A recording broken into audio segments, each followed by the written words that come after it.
Mark. You're not going down today? All right. Again, I'm Alan Kittleman. I'm the Howard County Executive. I wanted to give you a little bit of an update of where we are right now. But, of course, you can see that we are joined by U.S. Senator Ben Cardin, U.S. Senator Van Hollen, Congressman John Sarbanes. Also want to make sure you know that Congressman Cummings has been very active in knowing what's going on in his office. Amy Stratton is here representing him as well. Also have Councilman John Weinstein with us. We have Police Chief Gary Gardner, Fire Chief Butler, as well as Jim Irvin, our Director of Public Works, to answer questions you might have. Actually, I'm going to have them come up and tell you about what's going on in their aspect right now. But it's still a difficult scene down there. As I said to you this morning and yesterday, it's devastating for all of us. We've had an opportunity to talk to some of the business owners today, Senator Cardin and Senator Van Hollen and Congressman Cummings and Councilman Weinstein and I, and they're devastated, as you can expect. They have gone through hell to get where they are today before this flood, and now they're facing it all again. And so our hearts are with them. We've told them we're there to help them in any way possible, and we greatly appreciate our federal partners coming to offer assistance and encouragement for all of us. But if it's okay, first I'd like to start with some of the folks in our departments, and then I'll turn it over to senators and the congressmen. Chief Butler, you want to talk about what you guys have been up to? Sure. Good afternoon. Sometime yesterday, we were able to assist approximately 300 citizens from hazardous areas that were impacted by the storm. Somewhere around 24 to 30 of those were actual stranded or water rescues that were in a higher level of danger. In the same time frame, we had two structural fires, one resulting into a second alarm fire, possibly due to a lightning strike. So sometime between 4 o'clock and 6 p.m., we're rather busy with quite a bit of activity in the same area, in a compressed area. So. Thank you. Mm-hmm. Can you talk about the rescue efforts for the gentleman who's missing and what's happening there? We're continuing to search for the missing gentleman. Nothing is off the table. So we're looking and not concluding any assumptions. So we're continuing to search for the individual. Thank you.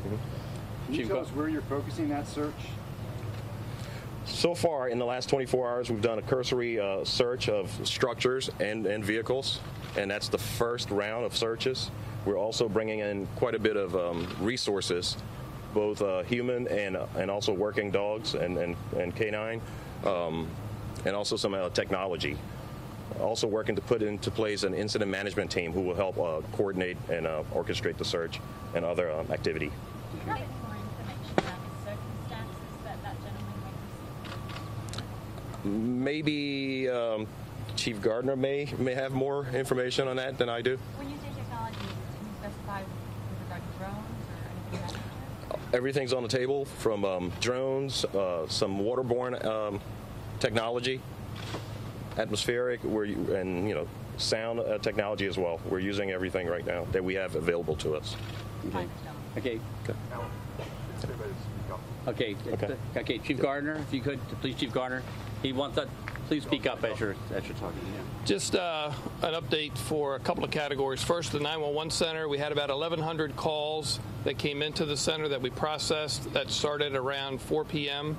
About a 6-hour window, 1,100 calls, and that covered mainly this Main Street area. But in addition to that, we had a number of areas throughout the county that we had flooding, as you've already heard, with the number of the rescues. In regards to the missing person, 39-year-old male, he was at a restaurant on Main Street, Lapalapa, with some other folks trying to hold a door from the water trying to come in. A lady approached and indicated she was trying to find her cat. It was missing behind the building, which is Lot D.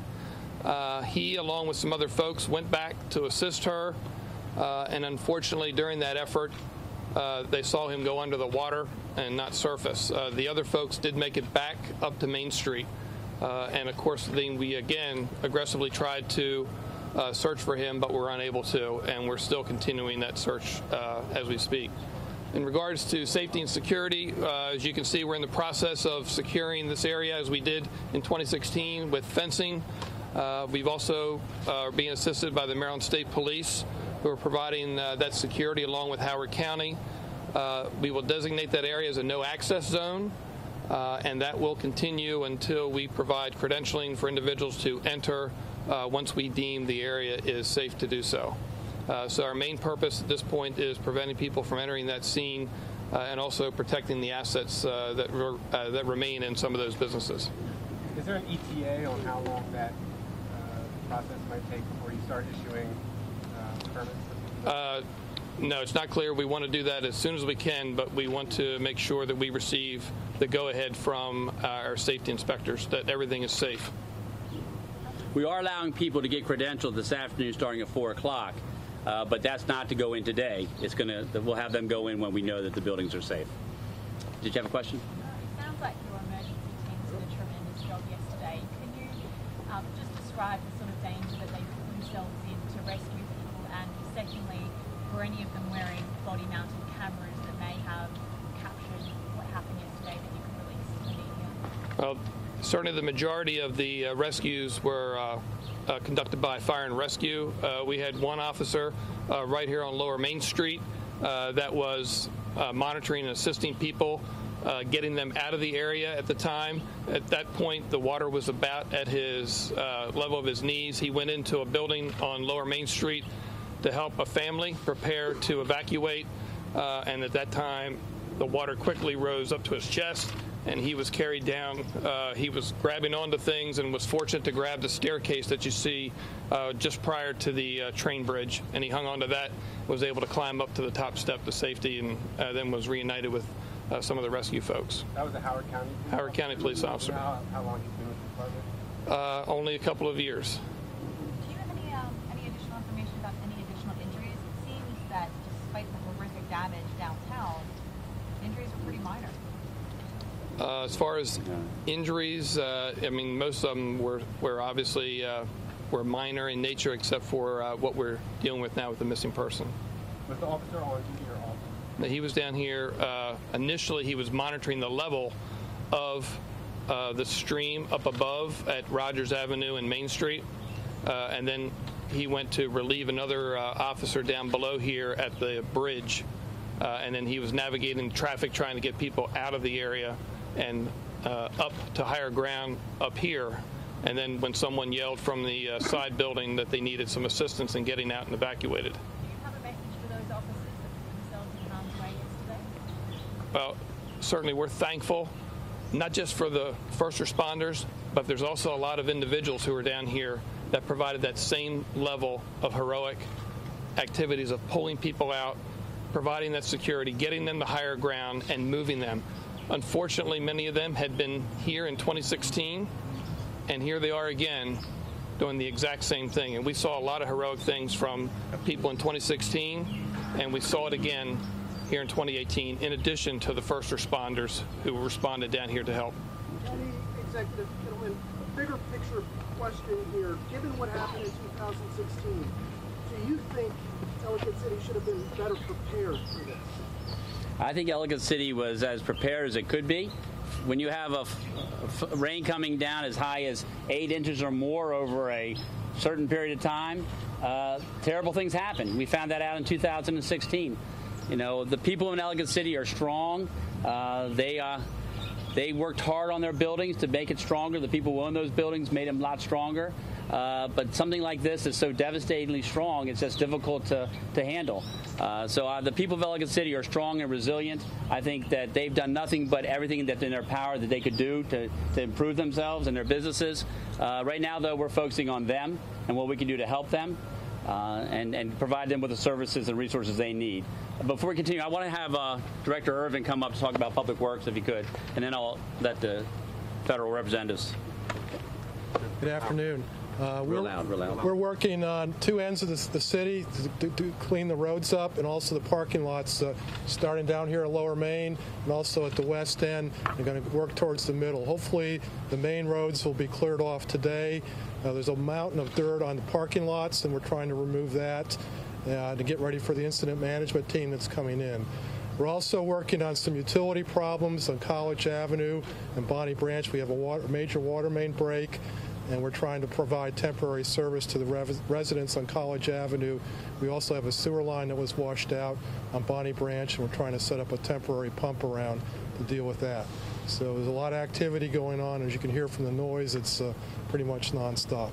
For those who do have water, is it safe to drink? It is safe to drink. Just to follow up on the question before about 2016, can you give us a sense of what kind of efforts had been made after the 2016 flood and what kind of work was left to do when this latest flood hit? You want to go talk about Well, that? we have a major plan in place to upgrade the stormwater conveyance system in this area. We've been working pretty much nonstop on reconstructing the channels in the town. They were all washed out in a previous storm, so we had to rebuild the stone walls in there. We've also religiously cleaned out all the channels from debris, tree stumps, and to keep them the maximum capacity there. In fact, this was just cleaned out about 2 weeks ago. So, plus there's a lot more in the works about upsizing the culverts in town and looking at other ways to mitigate the stormwater. So it's an ongoing effort. Can you give us like a percent, like were you like 50% of the way toward your goal? Like how much, just ballpark, how much had been done and how much was left to do? Well, there's never finished with stormwater management, but I'd say we've completed maybe 30% of the things we wanted to get done. When they're major efforts, rebuilding a stone wall in a stream is a significant challenge to do that. And it's not just one, but multiple locations throughout town. Also, I think it's important to know that we've also been working on design and engineering for stormwater retention facilities, ponds, and we had gone through a lot of that effort to the point where we also now had construction funding to start working on those. So, since 2016, in 22 months, we had done a lot of effort to get moving. It's just that you can't get that much done in 22 months. But we were well on our way to getting those facilities put together. We're also having a culvert, as the director said, on the west end to help a point where it's a pinch point where water seems to come over. And so we've been working on all of that. So I think it's important for people to realize it wasn't like we had not done anything. We've been working with engineers. We, of course, had to do studies. A hydraulic study was done right after the flood to basically understand where are the best places for us to work. And we did all of that, plus have design, plus have construction funds appropriated, plus have some of the stream walls being done. We had the Army Corps of Engineers come in and help us with ideas on how we can help our residents and our businesses. So there's been a lot of effort going on since 2016. It's just very difficult. Two questions. Yeah. First, you announced a week ago today that sensors would be going on the creeks. Would they have done any good?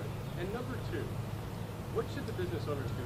Should they rebuild them? With regard to the gauges, that's a partnership we have with the Department of Homeland Security and the National Weather Service, and they were designed to give us data to help us better understand how we could move forward with an alert system. So they were not an alert system of their own. They were helping us get data over the next 6 months to 1 year to help us get a better gauge on how we could do a better job. With regard to the business owners, my heart breaks for them. Most of them I know very, very well. We have spent a lot of time together over the last 2 or 3 years. And so they are going to have to make a tough decision, and I will support whatever decision they make. I'm not going to be one to tell you what they should do. I'm here to work with them and offer them whatever resources. I know our federal partners here are here as well to make sure they know that they have the support of the federal government and their offices to do whatever they can to help them with whatever decision they make. What I told the business owners when I was just up there, I said, whatever decision you make, I want to make sure that Howard County resources are helping you best at what that decision is. So I'd like to right now, if I could, to turn it over to Senator Cardin, then Senator Van Hollen, then Congressman Sarbanes. Well, first, last night was a horrific event. The amount of rain that fell in such a short period of time, causing floodwaters to occur without much notice in succession. It wasn't just one stream of water, and the elevations were so quick. This happened during a holiday weekend, and it was very busy in Ellicott City, so there were a lot of people at risk. The first priority in these events is to save life, and that's exactly what the first responders in Howard County did. And I congratulate Alan Kittleman and his entire team for being prepared to deal with a crisis with little notice and save life. And that was very apparent from the stories that we heard of people being trapped in buildings and literally their lives were at risk. And the first responders saved lives last night. So we thank our first responders. They, as everyone else is trying to get out of harm's way, they rushed into harm's way, and were very effective in minimizing the losses. Clearly, there's going to be some hard decisions that are going to have to be made by the residents and shop owners here. We recognize that. You shouldn't have to go through this once in your lifetime, but twice in 2 years is something which is just breaks our hearts. So, yes, we're here on behalf of the federal team. I'm pleased that Senator Van Hollen and Senator Sarbanes are here and speak also for Congressman Sarbanes and Congressman Cummings. But we're part of this team, and we will use all the resources we have at the federal level to help the county, because this stretches the county's capacity, working with the state, and I know Governor Hogan has already taken action. We're going to do everything we can to help the people, recognizing that this is an incredible challenge for individuals who have now gone through this twice in less than 2 years. Well, I want to thank County Executive Kittleman, Council Member John Weinstein, and everybody for pulling the community together so quickly. And to the fire chief and the police chief and your whole team, all the emergency responders, thank you. I know we're still looking for a missing person, but it is almost miraculous that when you had a flood of this magnitude, that others escaped. I know that there were, 300 rescues, water rescues, and I think the police department responded to over 1,100 calls in a 6-hour period. So thank all of you for being there 24/7. And I'm pleased to be here with Senator Cardin and Congressman Sarbanes, even under these very difficult circumstances, because Ellicott City is a community that pulls together. We saw it pull together after 2016. It was Ellicott City strong then. It's Ellicott City strong again. It is an incredibly resourceful and resilient community, and the federal delegation looks forward to working with all of you, with the governor, to make sure that we get as much federal resources in place to help those business owners and others recover from this devastating storm. This is a time when everybody's got to pull together, and the folks we met with from the business community here, as County Executive said, I mean, they were hit hard 2 years ago. They'll have to decide the way forward. We'll honor their decisions and work with everyone here in the community. Well, I just want to repeat what Senator Van Hollen just said. Resiliency is the word. That is what characterizes Ellicott City. The homeowners here, the business owners. I guess a second flood brings resiliency plus perspective, and I think that's what County Executive was alluding to a moment ago. People are going to have to make some tough decisions. I mean, people were just getting to where they thought they could catch their breath, and then here comes another flood and upends their lives in devastating ways. So we're obviously here to do as much as we can to support the recovery effort. We know that tomorrow the county executive is going to have this disaster assistance center stood up, so it's very quickly in place to help all those who've been affected. The damage assessments will happen. That information will be gathered together. Then there's an opportunity for the county and the state to seek assistance from the federal government. Obviously, we're going to do everything we can to support that. I'm one of 3 members of the House that's privileged to represent Howard County, Dutch Ruppersberger, myself, and Elijah Cummings. But Congressman Cummings is really the point person on the House side of our delegation. He's already been in very close contact with the county executive. He'll be touring the area in the coming days, and he'll be our point person along with Senator Cardin and Senator Van Hollen to make sure that the federal assistance is all that it can be. Thank you. Okay, yes? You've said, everyone has said you're going to support what the business owners decide to do. There's a lot of talk out there, people offering their opinions right now. Are you of a mind that the engineering can ever protect this town fully? Again, we've done a lot of studies and a lot of ways in which we can help, and I think there are ways in which we can help mitigate that, and that's why we're doing what we're doing. So I do believe there's engineering that can be done to help. Now, again, if you get 9 inches or 8 inches of rain over a 3 or 4 or 5 hour period, that's tough, and I can't guarantee what will happen with that. But I certainly think there are ways in which we can do the mitigation to help. I really do believe that. But still, if you're a business owner, property owner, you got to make that decision for yourself, and I fully respect that that's a difficult decision to make, and I respect the decision they decide to make. Before we go any further, I see that Sheriff McMahon is here too. I appreciate him being here. We have a couple of gentlemen here who from our Swift Water Rescue. I thought maybe you might like to hear from them. They could give you a little bit of a feel for what they have been facing over the last day or so. So if you guys want to come up and maybe you want to come forward. Just kind of let folks know kind of what you identify yourself and let folks know what you've been doing. I'm Lieutenant Jeff Carl. I am assigned to Howard County Special Operations. We handle everything technical rescue related, structural collapse, swift water rescue. Last night, units that were on duty were engaged pretty heavily down here on Main Street in water rescues. Firefighter Yakich can speak more to that. I came in approximately 2 hours into the incident off duty and formed a team that performed some of the rescues on Route 29 last evening, and then proceeded down to Main Street in the early hours of this morning, and now back here today.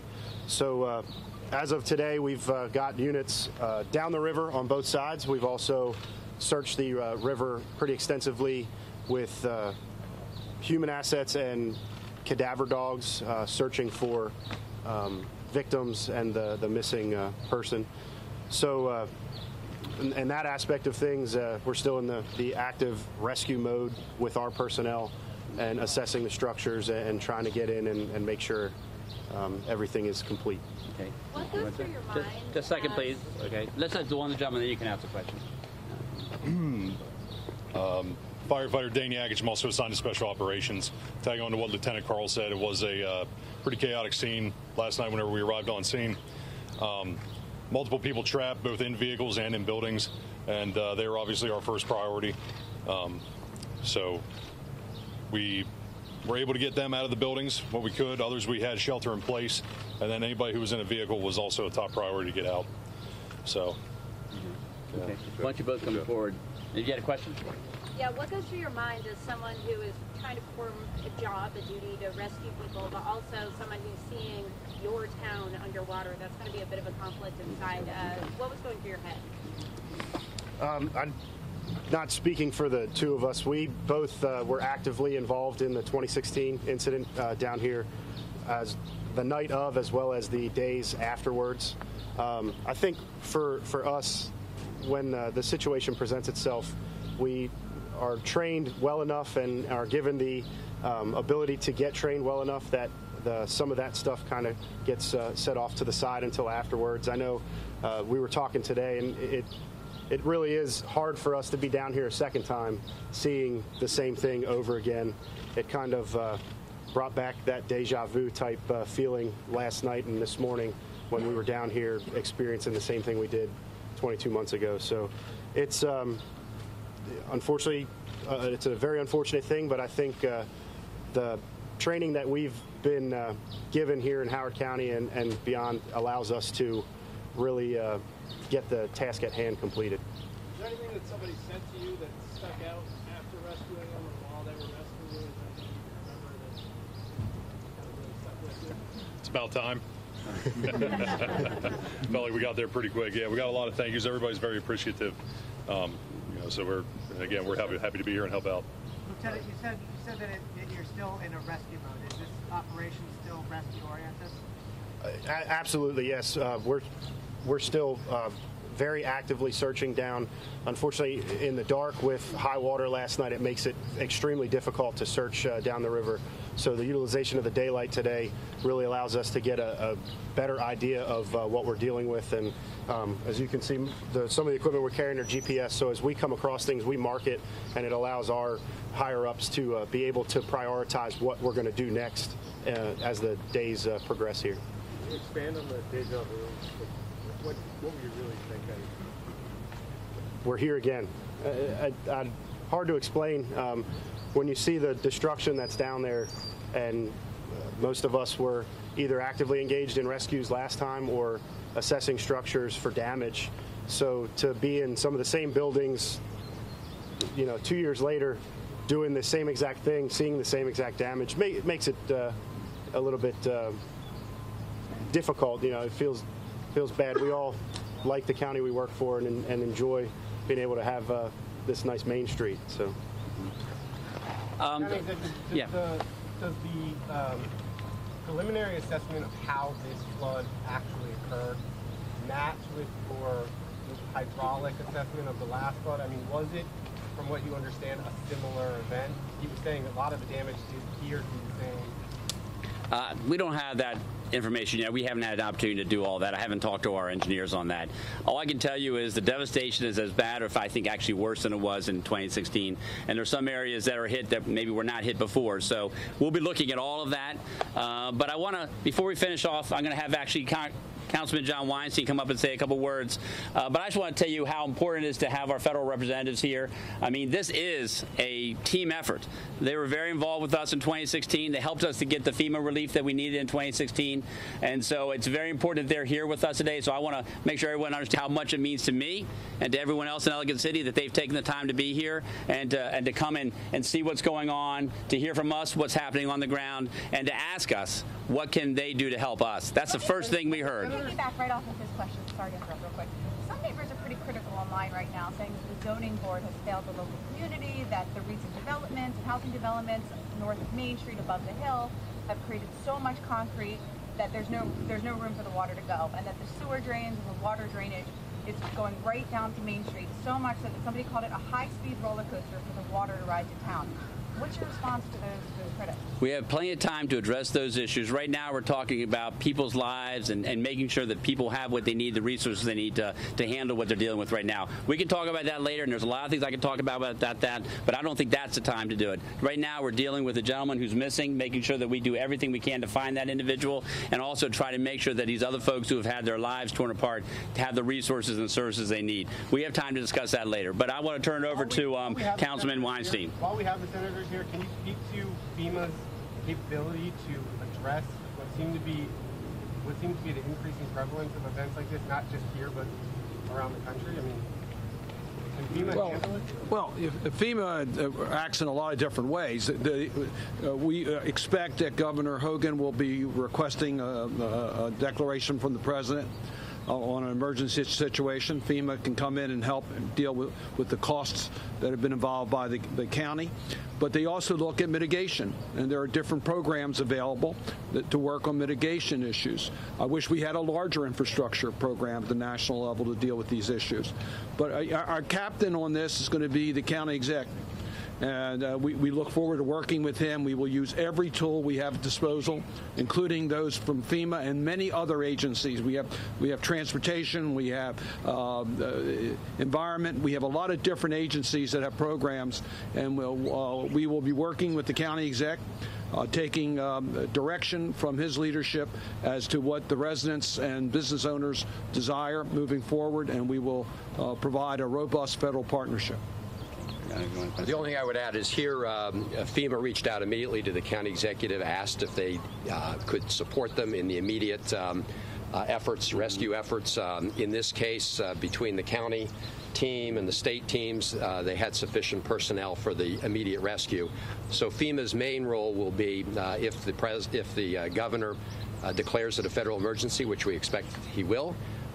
The congressional and federal delegation will work to try to make sure that FEMA provides the resources. There are also resources that can be made available by the Small Business Administration in terms of loans to help the businesses that want to rebuild, to help them rebuild, and other federal resources as well that we'll work on. Have you got any messaging from FEMA or any other agencies about tempering your message about rebuilding or not rebuilding, or leave it to the property owners to decide? I mean, one mitigation approach is to stop building in areas that flood a lot, right? Yep. Well, in this particular instance, I don't think FEMA's provided any guidance, but as the county executive said, those are all issues that in the coming days we'll be discussing. Okay, I'd like to have Councilman Weinstein say a couple words, please. I'm John Weinstein. I'm the District 1 council member for Howard County Council. I think I've said this before, but there are really no words to describe where we are today. This is, not only do I represent the area, I live just up the hill, lived in my neighborhood, again, just up the hill for 20 years, and we had flooding in my neighborhood. Never seen it before. This storm was different. It was worse. I had to help neighbors get out of a car. They got the water up to their door in my neighborhood, which is at the top of the hill. It's also different for me because I was a business owner on Main Street for many years. I started my business here, grew it here. I know these people. They're my friends. And it's the kinds of issues that we're experiencing here are really just to focus on them. They deserve our full attention, our compassion, and our assistance in the coming days. And nobody deserves anything more than the full capacity that the county and the state and the federal government can bring to the people here. This community deserves it. They worked hard to come back, and those who want to come back will have the full assistance. Those who do not, we'll be behind them 100%. So that's really all I have to add. When you may be able to answer this, were you, when this flood hit, were you still waiting on any funding from the last flood? Not that I know of. I don't know if they're. Hey, I don't know. There may have been still some stuff because FEMA for reimbursements takes some time, but that's that's different than mitigation efforts. So I don't think we can address all that right now. We can maybe get that to you later on. But anyway, I thank you all. Thank you for being here. Thank you. Thank you very much. Thank you.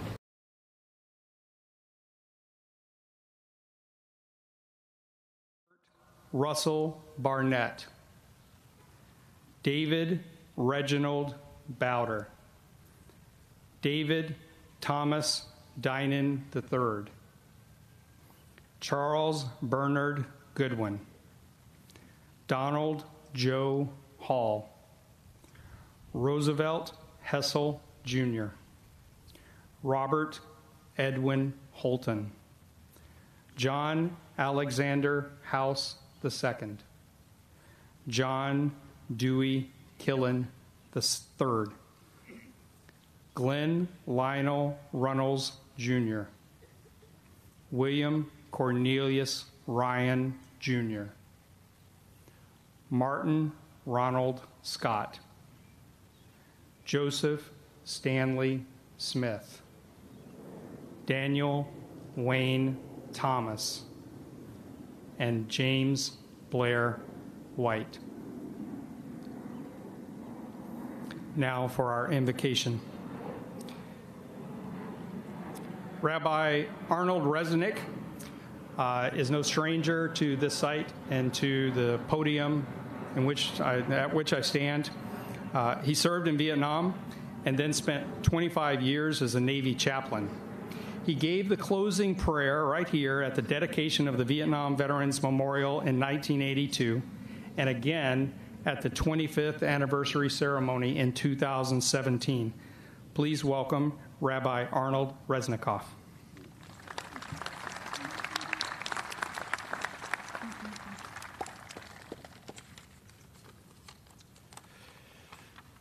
Almighty God, we pray, reflect, meditate in different ways, but come together to mourn our dead, remember their sacrifice, honor their memory.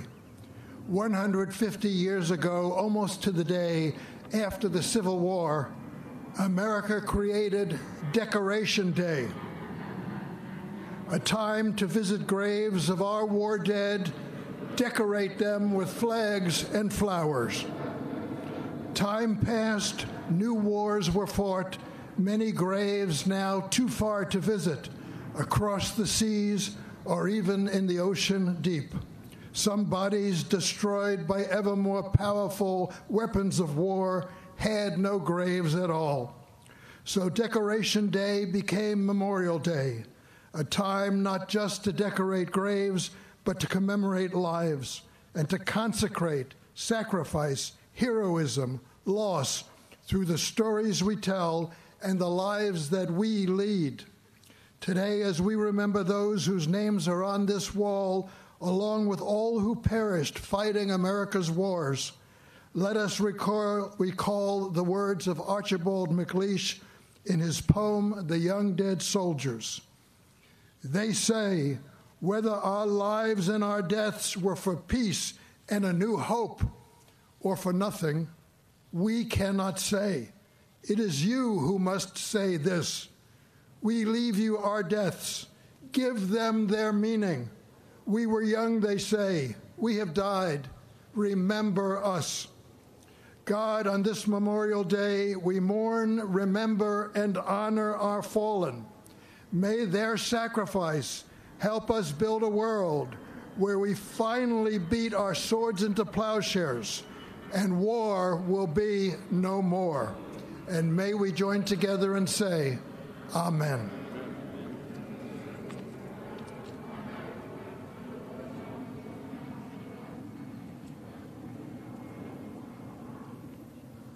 And now, I would like to introduce today's special guest master of ceremonies, Colonel Gorham L. Black III. Colonel Black retired from the U.S. Army after nearly 30 years of service that began when he graduated from Howard University as a distinguished military graduate and was commissioned as a second lieutenant of infantry in June 1963. He was first ordered to the Republic of Vietnam in 1964. On his first tour of duty, he served as battalion assistant and senior advisor to a Vietnamese infantry battalion. On a second tour, he served with the Military Advisory Assistance Command in the Tay Ninh province. Colonel Black completed his military service in 1990 as the commander of United States Army Garrison Fort Meade, Maryland. He went on to a long career in academia and then served as the director, Maryland State Selective Service System for 4 years before retiring to Ocala, Florida. Ladies and gentlemen, Colonel Black. Thank you so much. You all just missed this. They told me I was old back here because I finished school in '63. Good morning, everyone. It is nice to get out of rainy Florida and come up here. It is such a pleasure to get rid of the 2 weeks of rain that we've had down in Central Florida and come up to Washington, D.C., where it's still rainy and misty, and we got lost. No, I take that back. Mr. Robinson, we did not get lost. POTUS kept us from crossing the street. I am honored beyond anything that could possibly happen to me today to be here, but before I do that, I have to do something since I've got the podium. Mr. Knotts, Ms. Zimmerman, and all the great people associated with the Vietnam Veterans Memorial Fund, my sincere thanks for your kindness and support for today's ceremony. I would like to give a major, I think this is what the kids still say, shout out to my new hometown of Ocala, Florida, the horse capital of the United States. We've won a couple of big horse races, too, with horses that have been owned, bred, and stabled in Ocala. I'm very proud that Ocala is sponsoring today one of the Vietnam Traveling Walls, as I was honored to come up here and represent Ocala. I would also like to thank my family, my friends that go back many a year, the gentleman that just jumped on me, General George Price, and my very dear friend, Professor Harry Granville Robinson III, for their support in this endeavor today, and for the kind people in Ocala for their thoughts and prayers that I don't totally screw this thing up today. Gentlemen, it is a pleasure to be here, and to get our ceremony started, I would like to recognize and introduce the Joint Armed Services Color Guard from the Military District of Washington for our presentation of colors. For those of you who are able, please stand at this time and remain standing until the colors are posted. Color Guard, post the colors.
Now it is my pleasure to introduce Robert Dubeck, the first executive director of VVMF, and a Vietnam veteran who played a large role in making the Vietnam Veteran Memorial a reality.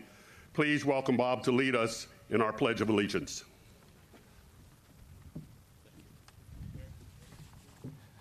Just like to take a good afternoon, fellow Vietnam veterans and friends. I was honored to be asked to lead the Pledge of Allegiance today, so I researched its history, which I'd like to share with you. It was originally composed in 1887 by Captain George Thatcher Balch, a Union Army officer in the Civil War, who later taught patriotism in the New York City schools. This form of the pledge used today was devised in 1892 and formally adopted by Congress in 1942. The last revision of the wording came on Flag Day, 1954, when the words "under God" were added. Like many of you, I myself have been reciting the pledge for over 68 years now, since beginning kindergarten in 1949, and I hope that all of us will be saying it for many more years. Please join me. I pledge allegiance to the flag of the United States of America and to the republic for which it stands, one nation, under God, indivisible, with liberty and justice for all. Thank you.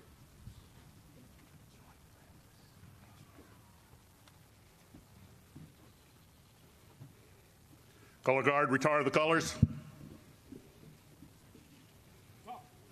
Oh, no. That's okay.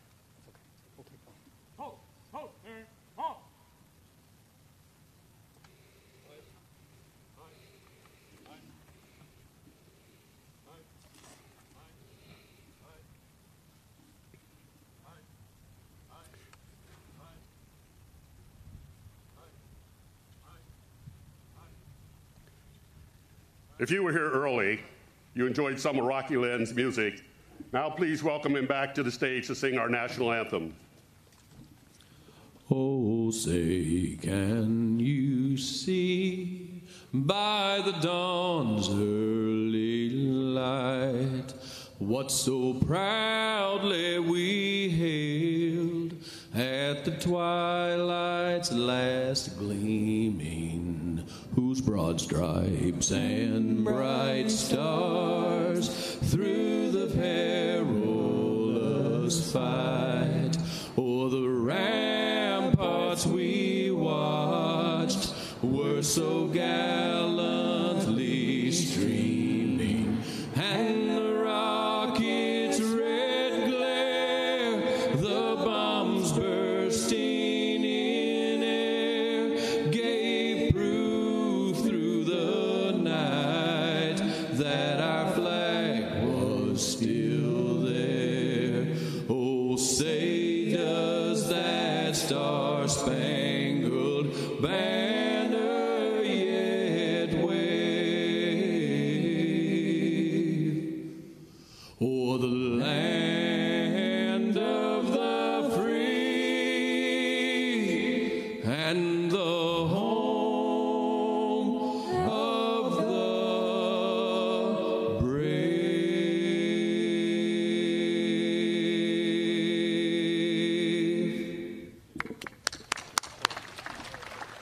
Look up the computer. Hold on.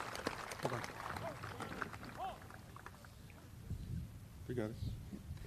No plan ever survives first contact. Colonel Black's doing a great job. Sir, all over to you. Please take your seats.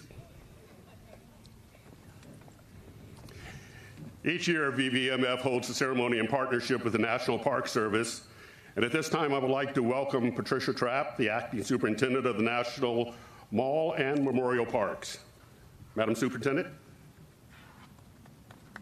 Thank you, sir.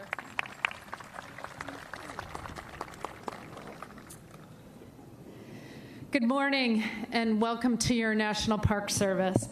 I'd like to take a quick moment to thank not only incredible volunteers that again are in the yellow shirts, but also the men and women in the green and gray uniform around you. Several of those are veterans, and it is they who care for this memorial every day and help educate the public, the millions of people who come to visit it, about the war and its meaning. The Vietnam Veterans Memorial was conceived and built by our nation to honor and recognize the more than 3 million American men and women who served in that conflict. And on this Memorial Day, I offer a very special welcome to our veterans, their families, and their honored guests who are here with us today. Welcome to your Vietnam Veterans Memorial, and I am truly honored to spend this day with you.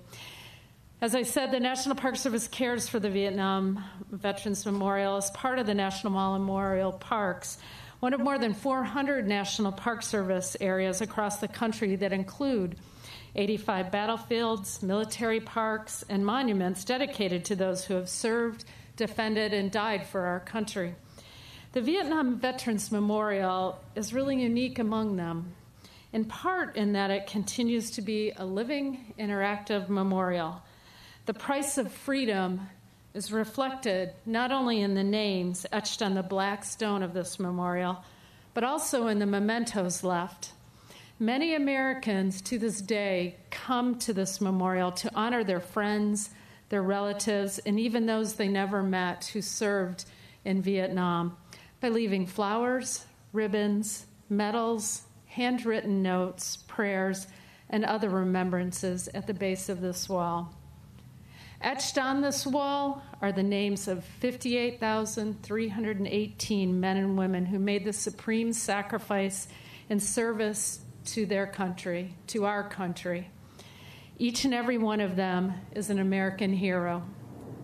Today on Memorial Day, we pause to remember and thank all of them who, in the words of Abraham Lincoln, gave the last full measure of devotion to these, our United States of America.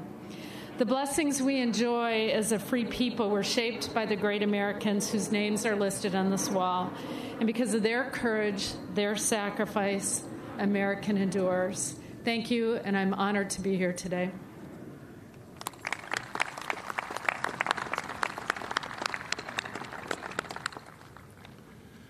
Thank you, Madam Superintendent.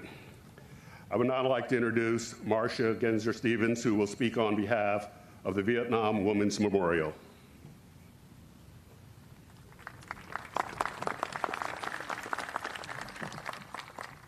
I am sorry that I am not Karen King Johnson today, but illness keeps her away from this day, and I know she sends you her regards. But I am glad that I am here because this is sacred ground for me, not just because of all of you, but those individuals that we remember behind us. It's also healing ground, a place of stories. On a beautiful fall day in November of 1993, almost 25 years ago, the magnificent sculpture by Glenna Goodacre of 3 women and 1 man was putting in the ground and dedicated as the Vietnam Women's Memorial. It wasn't easy to secure a place for this, the first memorial to honor women on the National Mall. It was an uphill battle. There was a courageous leader in Diane Carlson Evans, a woman who had served as a nurse in Vietnam, and so many others who championed this need for this monument. A monument to honor military and civilian women, journalists, Red Cross workers, nurses, clerks, map makers, air controllers, you name it. Over 11,500 women served in country, and 265,000 women were in uniform during the Vietnam era. We needed to know their stories, and so the Vietnam Women's Memorial unleashed those memories, giving sister and brother veterans a chance to share their memories. One brother veteran at the groundbreaking of the Vietnam Women's Memorial shared his story. General Colin Powell had just finished reading the book Visions of War, Dreams of Peace, a book of verse written by women who had served in Vietnam. And he said, and I quote, "Through your poems, finally, I was listening to you. I realized for the first time that for male soldiers, the war came in intermittent flashes of terror, occasional death, moments of pain. But for the women who were there, helping to get ready for the battle, and for the nurses in particular, the terror, the death, the pain was unrelenting, a constant, terrible weight that had to be stoically carried.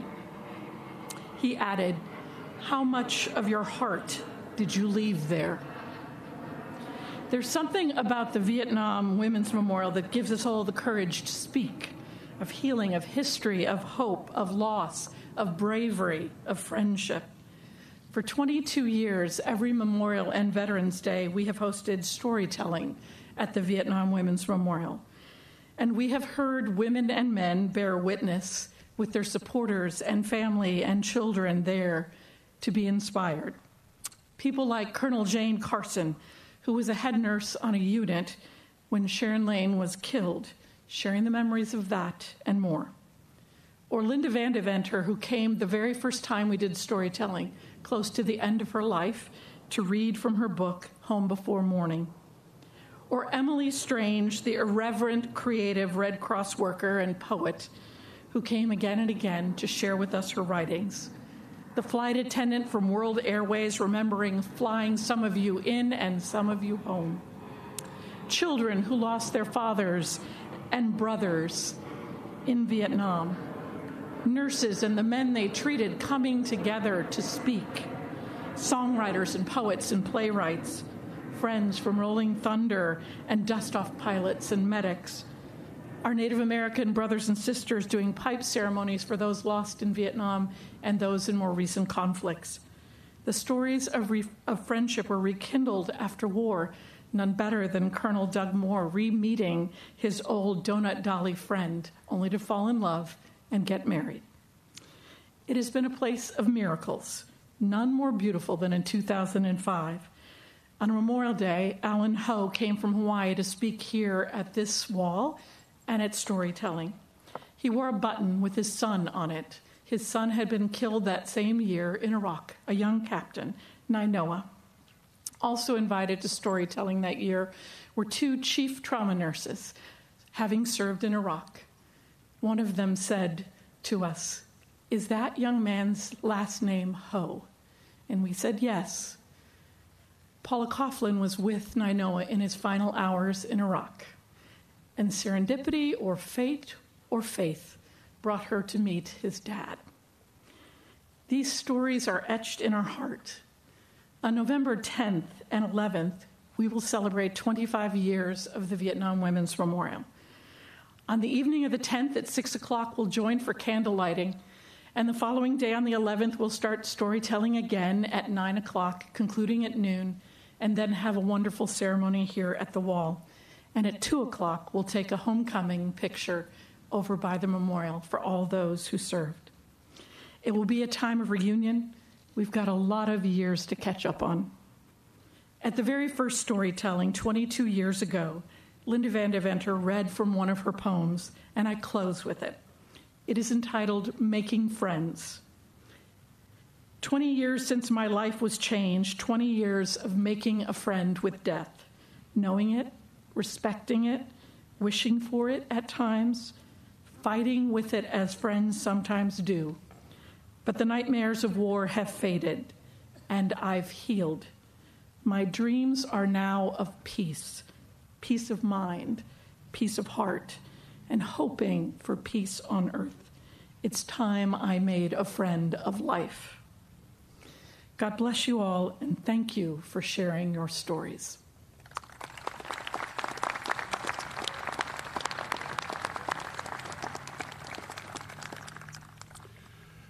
It is now my pleasure to introduce today's keynote speaker, Dr. Hal Kirchner. Dr. Kushner was born in Honolulu, Hawaii, while his father was serving with the Army Air Corps.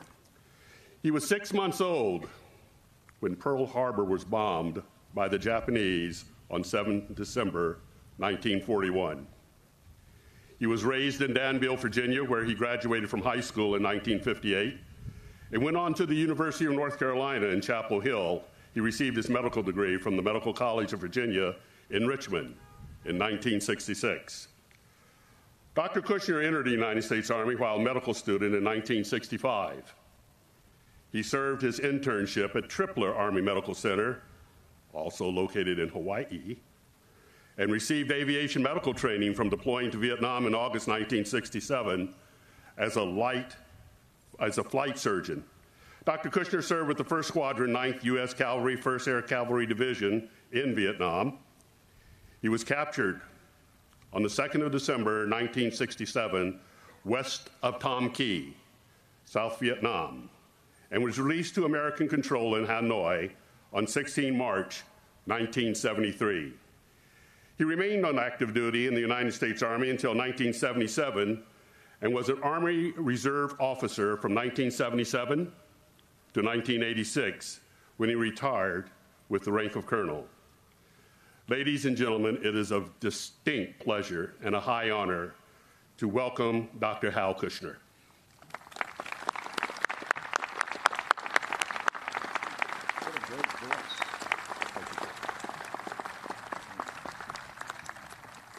Thank you very much.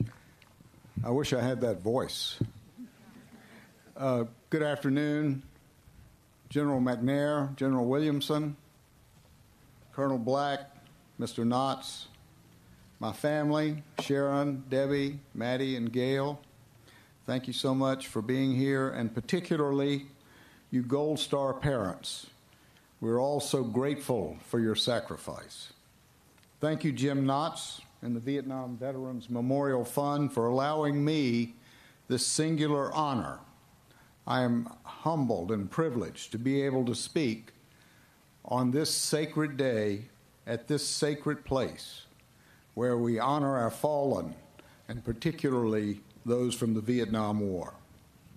I personally have a close association with many, too many, names on this wall of polished granite. Memorial Day for me is a time of somber reflection and profound gratitude. As the rabbi told us, the first Memorial Day was called Decoration Day. Major General John Logan of the Union Army declared that it should be on May 30, 1868. And on that first Memorial Day, the new Arlington Cemetery held the graves of about 20,000 Union dead and a few hundred Confederate dead.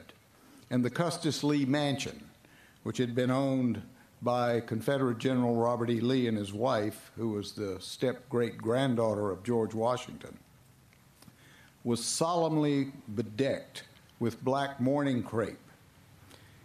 General and Mrs. Grant presided, and after the speeches, the children, newly orphaned by the war, walked through the cemetery, strewing flowers, saying prayers, singing hymns, and honoring the fallen, honoring those who made the ultimate sacrifice for their country. It was an attempt at national reconciliation after a very divisive war which ripped in two the fabric of our nation. And now, the gently rolling 624 green acres just across the Potomac, with its mute white stones, hold over 300,000 grave sites.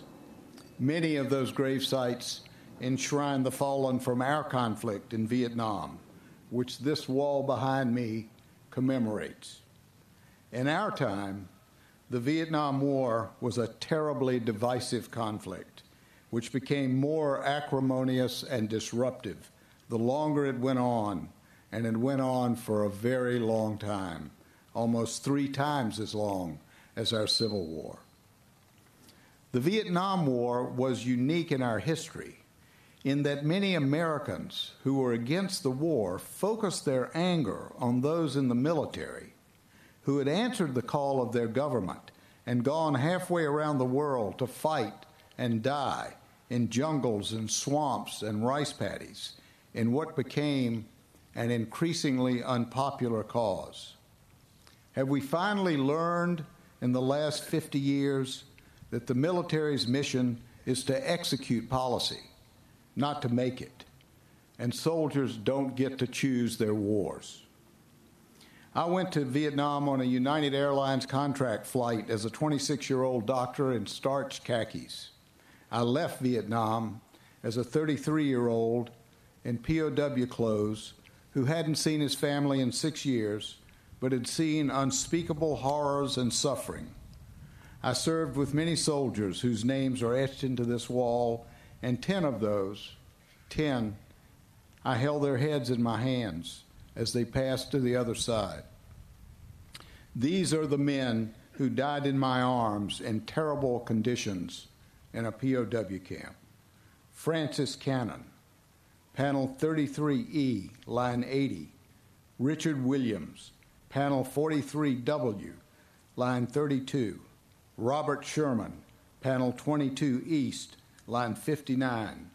Russell Grissett, Panel 4 East, Line 82. Fred Burns, Panel 32 East, Line 56. William Port, Medal of Honor, Panel 34 East, Line 39. Joe Zoltaki, Panel 38 East, Line 42. Dennis Hammond, Panel 38 East, Line 29. And Captain William Eisenbrown, Panel 2 East, Line 27, who died shortly before I arrived at the camp. And I know those names mean a lot to my brother, David Harker, who is on this dais. These are the men who died beside me before captivity. Steve Porcella, Panel 31 East, Line 16. Griff Bedworth, Panel 31 East, Line 9. Kenneth McKee, Panel 31 East, Line 14. My name should be on Panel 31 East, but I survived a non-survivable helicopter crash, severe wounds, 5.5 years, 64 months, 1,932 days in a POW camp. I come here today to honor all fallen warriors, but I think about these very brave heroes who suffered and died, and I realized how lucky I am and how much I owe my country and my fellow prisoners like David, for if it hadn't been for all of us, none of us would be alive today. I have been to this wall many times, and I have looked with wonder and gratitude at the etched names shining in the black granite, and I have placed my hands on it, and I have felt its electric coolness, and I realize the miracle that my name is not on it. This magnificent monument was almost as controversial as the war itself. Maya Lin, the anonymous applicant whose design was chosen, spoke of taking a knife and cutting a great gash in the earth, the wound which was Vietnam, which with time, she said, would heal and bring reconciliation. And indeed, it has become a place of redemption and healing and resolution. But I don't see this wall as a wound. I was here yesterday, and I looked at it. I see this wall as a giant chevron, a PFC stripe, a Marine Corps Lance Corporal stripe that honors all soldiers who left the comfort of their home and family and went to a strange and distant land to help in the global struggle against communism. That's why I went. And these 58,000 plus names remind us of the cost and the sacrifice of that struggle.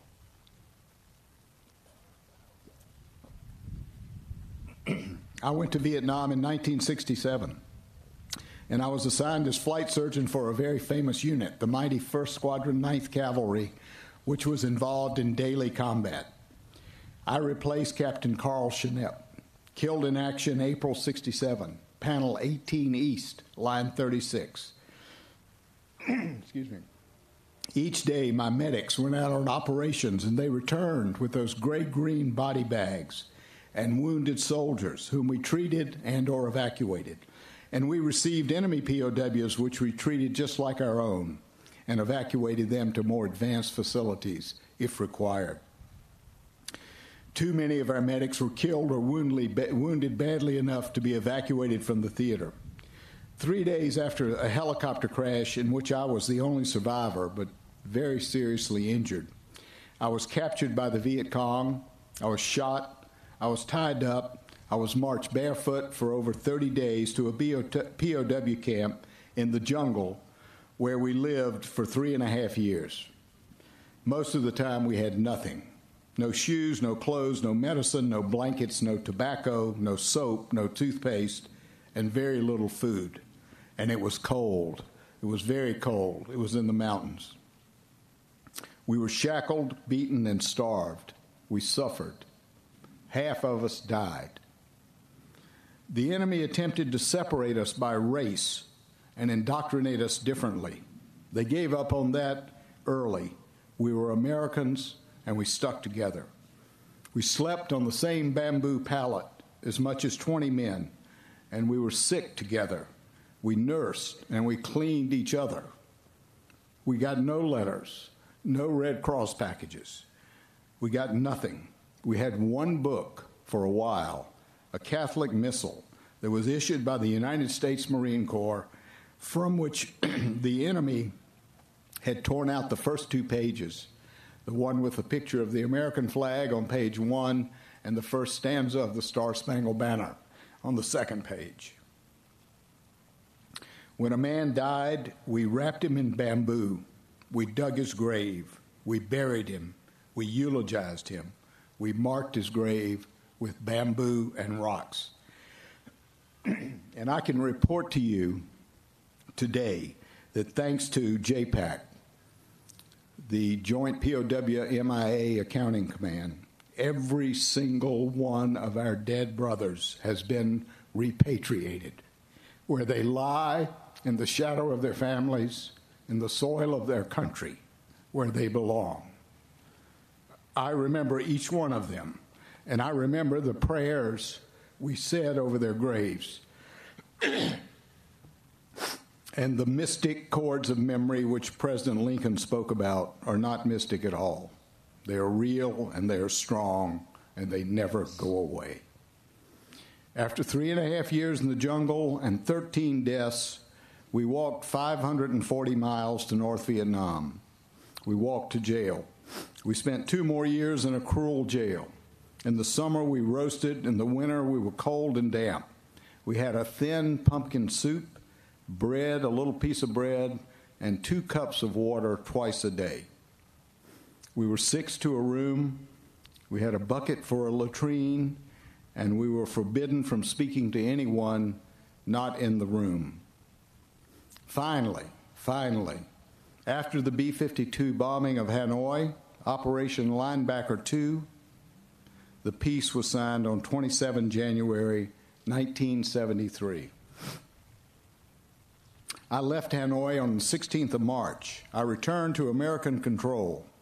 When I saw that magnificent C-141 Starlifter with our American flag on the tail, USAF on the fuselage, I was overcome. I was absolutely overcome. I almost fainted. I had not seen our flag in 5.5 years. I thought of that old Negro spiritual we learned in grammar school. Swing low, sweet chariot, coming for to carry me home. A little over a week later at Valley Forge General Hospital in Pennsylvania, I met my 5-year-old son for the first time. And I saw my 9.5-year-old daughter for the first time since she was 3.5. I was in and out of the hospital for 4 months in a casualty status. I had 4 surgeries, and I went back to duty in August of 1973. I lost 5.5 years of my life, 50 pounds, 7 teeth, 10 brothers, and I miss my children growing up. I have no bitterness at all. I feel fortunate. I'm proud and I'm honored that I could serve my country under the most difficult circumstances, and I returned with even more love and devotion for my and your exceptional America. There were 12 survivors in our camp in the jungle. 3 have died. 6 were able to come to a banquet that my wife Gail and I hosted just a few months ago in October 2017. David came. There were 6 men, 3 white, 3 black, with their families. Several brought children and grandchildren, so there were 16 of us in all. We had a great banquet in a fancy restaurant in Orlando, and each man, every single man, spoke spontaneously of his love for the others and how we had nurtured and sustained each other and how none of us would have survived if it hadn't been for all of us. In these days of racial division and identity politics, I wish the whole country had seen our banquet. Shakespeare, as usual, has it right. We few, we happy few, we band of brothers. For he that sheds his blood with me this day shall be my brother. And indeed, those men, those 6 men, they are my brothers. And Shakespeare knew about veterans, too, for he says that he that survives this day and comes safe home will stand a tiptoe when this day is named, and strip his sleeve and show his scars. We all have scars, physical scars, maybe mental ones, but I am so grateful and so fortunate that I was able to make a contribution. And unlike the over 58,000 men and 8 women on this wall, I came safe home. We have humble gratitude for their service and their enduring sacrifice. Not just Memorial Day, but every single day that we live. President Reagan reminded us, he said, we see these soldiers as old and wise, but most were boys when they died. They gave up 2 lives for their country, the one they were living and the one they would have lived. They gave up their chance to be husbands and fathers and grandfathers. They gave up their chance to be like us, revered old men. They gave up everything for their country. And all we can do is remember and be grateful. Thank you. God bless you. God bless America.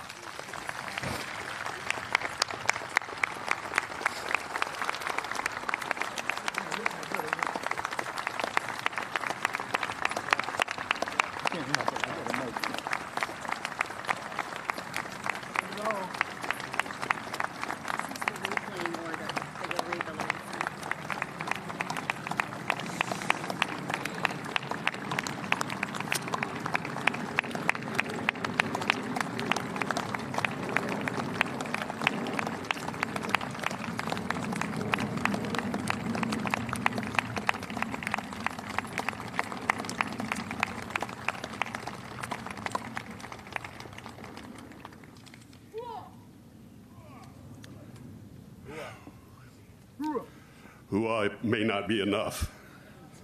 Wow. Thank you, Dr. Kushner. I'm going to do something that isn't on my script right now. Many of us, it was 50-plus years ago when we went to Vietnam. I've been sitting up here looking at something that we owe the United States of America, and it's one of my passions that I have down in my big horse country place called Ocala. Would all of the youngsters that have taken time to come out here today please stand, because this is our present to you, that you'll never have to do this again.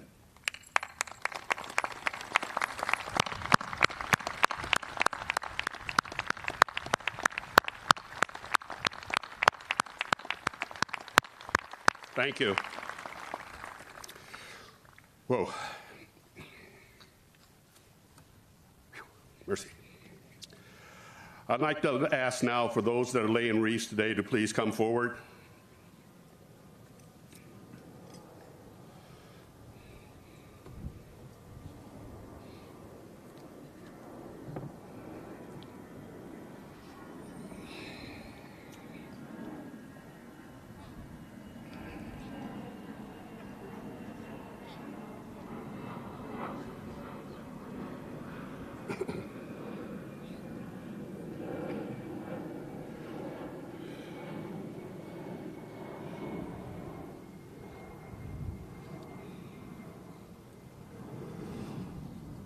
Are you gentlemen from the Triple Nickel?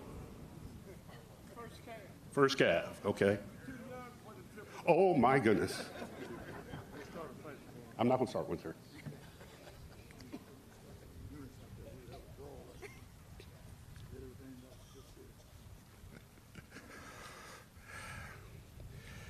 If everyone could give their attention to the representatives of the several of our nation's leading veteran service organizations for many years, they have joined our tradition of laying wreaths at the Vietnam Veterans Memorial in honor of the fallen. Those who gave their last full measure of devotion to America and the cause of freedom. Ladies and gentlemen, please welcome bagpiper Chris Jackson, who will be playing Amazing Grace, and trumpeter Master Gunnery Sergeant Christian Ferretti from the United States Marine Corps Band for TAPS.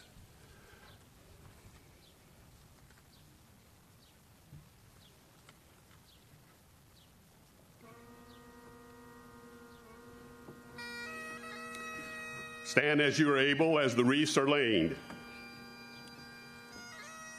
National Park Service.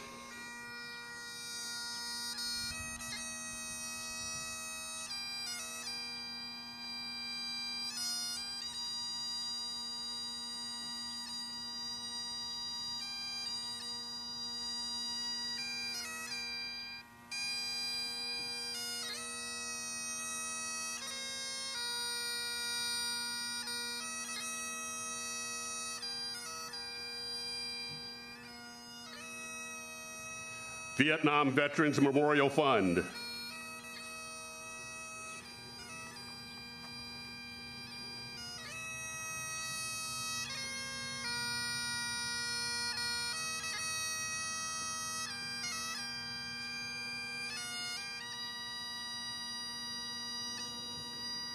Vietnam Women's Memorial.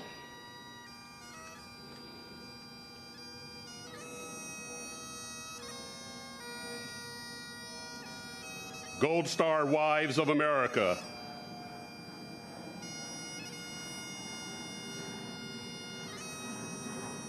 American Gold Star Mothers.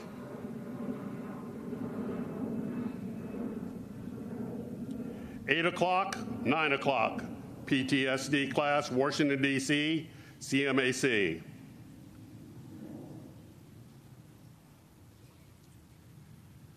Vietnam Memorial Volunteers.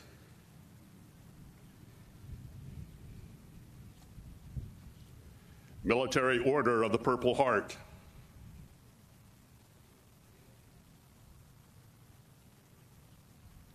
Jewish War Veteran of the United States.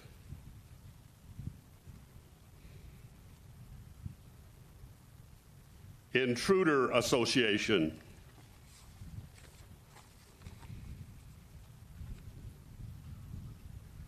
28th Infantry Regiment Association, Black Lions.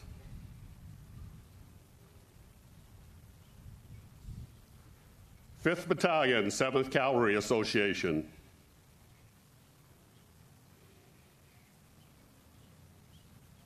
Paralyzed Veterans of America.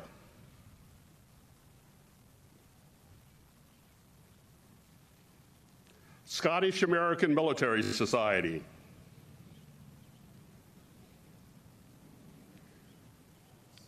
Veterans Advisory Board, Verizon Corporation.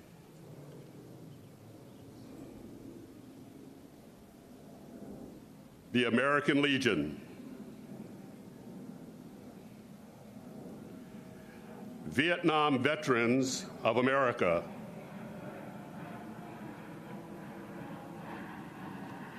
(25th Infantry Division Memorial Committee).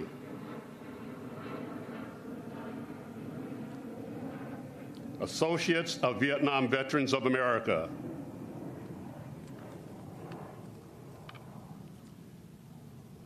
AMVETS.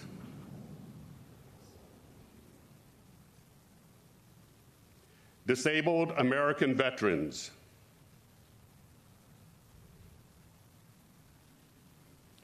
Veterans of Foreign Wars.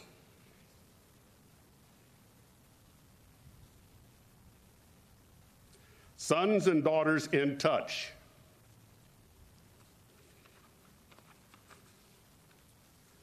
And 720th MP Reunion Association.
I would like to ask that you all please remain in your seats until the honor guard has departed.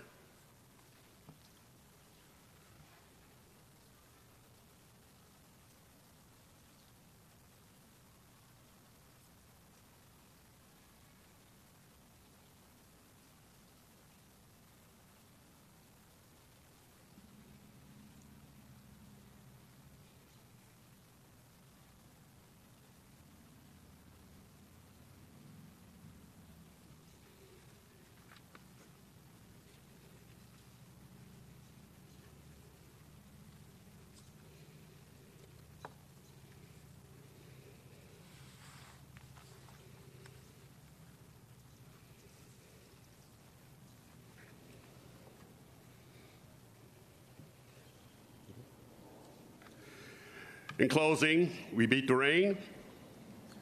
For that, I think we're all blessed. General Price gave a speech here several years ago, and I'd like to steal one of his closing remarks for all of us here today. There's a great blues song out by Mr. Mayfield that says, all we're looking for is someone to love. And that's all I think we Vietnam veterans are looking for. We have found it in many, many, many places in this great country. And I would encourage each of you to remember the fallen every day and keep them in your hearts, just not on Memorial Day, but every single day of the year. Thank you all for coming, and that concludes today's ceremony. Thank you.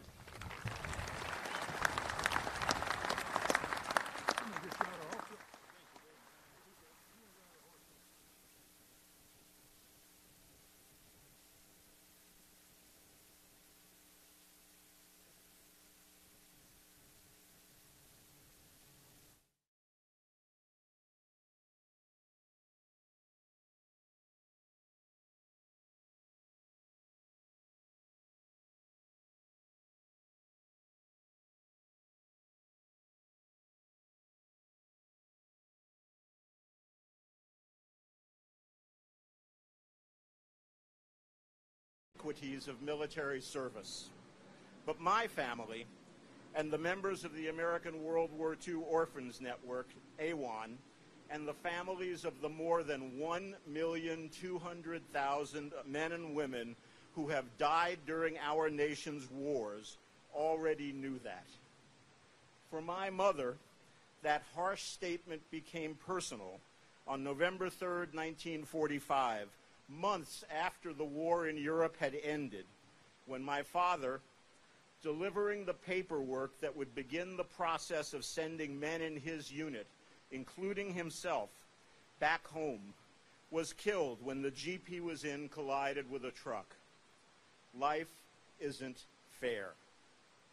And as those of us who have suffered loss know all too well, the effects of that unfairness impact those left behind for our entire lives. I never knew my father. He was sent overseas when I was 10 weeks old and killed a month before my first birthday. For my entire life, my mother couldn't talk about him without crying. I didn't want to make her cry, so I didn't ask. But even though I didn't know him, I think of him almost every day. Yet, over the years, how I think of him and of myself changed, evolved. When I was young, the loss, the pain was mine. I was the one without a father. At age 9, when I cried, when all of the other kids in class made Father's Day cards to give to their dads, for me, there was no one. Nor was there anyone to take with me to the father-son sports award dinners in high school. My mother came, but it wasn't the same. And here I am today, more than 70 years after his death. I am a husband, a father, even a grandfather. I am more than twice the age of that father I never played catch with, never argued with, never even hugged. And at age 73, the single thought in my mind today is that I hope he would be proud of me. The power those dead have over the ones they left behind. As I grew older, I realized that it wasn't all about me. My mother had suffered a horrible loss to which I, as a child, was blithely oblivious. The love of her life was gone after only 3 years of marriage, much of which had been spent apart.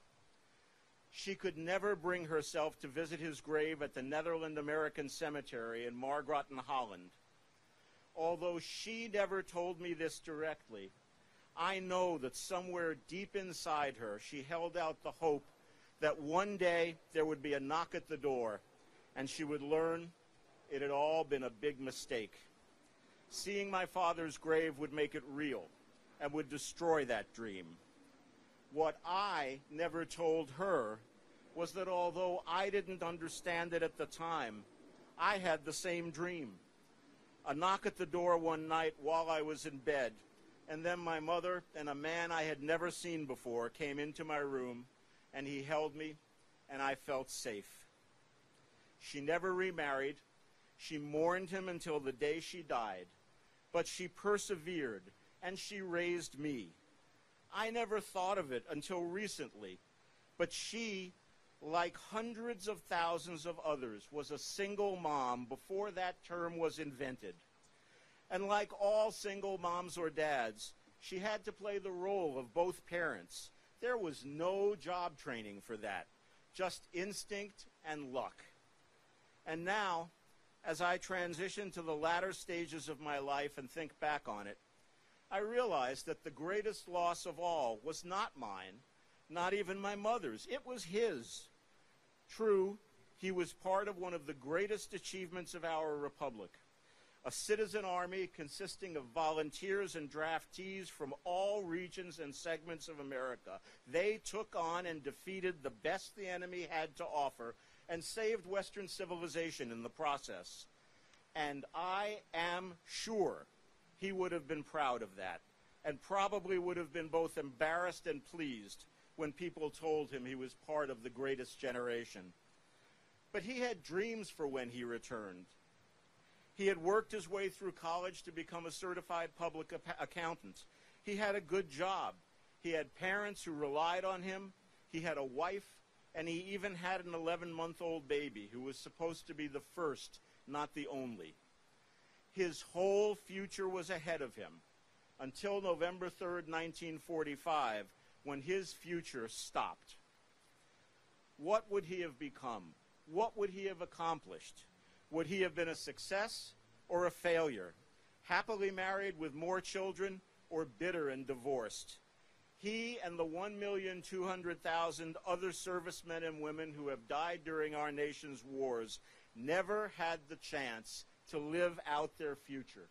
And for us as individuals, for their families, and for their nation, that is the greatest loss of all. Some of those who died are remembered. Some are forgotten. Some were heroes. But I think the word hero is overused today. My father was not a hero. He might or might not have been if he was put into a position requiring heroic action. But as it turned out, he was just a guy who got into a Jeep at the wrong time on the wrong day. Almost half of those we remember on Memorial Day who died in our nation's wars, more than 500,000 souls, did not die in battle. And although some of the more than 600,000 who did were heroes and deserving of praise and admiration, many, if not most, were not. They were victims, men and women who were serving their country and who paid the ultimate price. But there were other real heroes to be found, just not in the usual place. Merriam-Webster defines hero in 4 different ways: a mythological or legendary figure endowed with great strength or ability, an illustrious warrior, a person admired for achievements and noble qualities, or one who shows great courage. It was their courage, their noble qualities, and their achievements that distinguished those I call heroes today. We're used to seeing photographs or videos of the military burying their own. Folded flags, bugles, precise steps, rifle salutes. They never fail to leave me in tears. Our almost intrusive involvement in that family's loss tends to end when the service is over. But the impact on them has just begun. Surviving widows and today widowers suddenly find themselves single parents, in many cases with the main breadwinner no longer alive. They're trying to raise a child or children whose lives have just been shattered. Parents have the horrible burden of living longer than the child they raised and loved. Siblings and friends want to help but don't know how, and they have their own loss to process as well. There is not one common story that narrates how all families handle this trauma, but there are common threads. The wife, who tries to keep the memory of her husband alive for her children, when even talking about him brings back the horror of the uniforms and the chaplain at her front door. The husband, who tries to explain to his children why their mother will never be able to attend their school play, even though everyone else's mother is there. The grandparents, who want desperately to let their grandchildren know about the life their son or daughter led, who can't find the words to speak, but fight through and manage to make their child more than just a story for their grandchildren. Hundreds of thousands of families have had to fight through the sorrow, fight through the anger, fight through the grief, just to get to the next day. They are the heroes, the survivors, when lesser people would have crawled into bed and never taken off the covers. They put their shoulders back, stood up straight with a smile on their face, and lived. Their noble qualities, their achievements, and their courage helped their families, their communities, and their nation. They kept alive the memories of their dead, for themselves and for us as well. So today, as we begin a day of remembrance, of reflection, and of contemplation, I ask that we remember them all, the draftees and the volunteers, the officers, the non-coms, and the enlisted, all of the more than 400,000 who in World War II died in service to their country, including my father, Staff Sergeant Max Schoten, United States Army, serial number 32193094, and their wives and husbands, including my mother, Sylvia Schoten, who, if any part of life is fair, is with my father today looking down on all of us. And we also remember the 800,000 other Americans who died in our wars and conflicts, and the parents and the children all of those dead left behind, the heroes who remember them now and always. In concluding his epic novel, War and Remembrance, Herman Wouk wrote, "Though their bones lie in the darkness of the grave, they will not have died in vain if their remembrance can lead us from the long, long time of war to the time for peace." May that be the case for my father and for all of the others we honor and remember here today. May their deaths and our remembrance be silent steps on the path to peace. Thank you.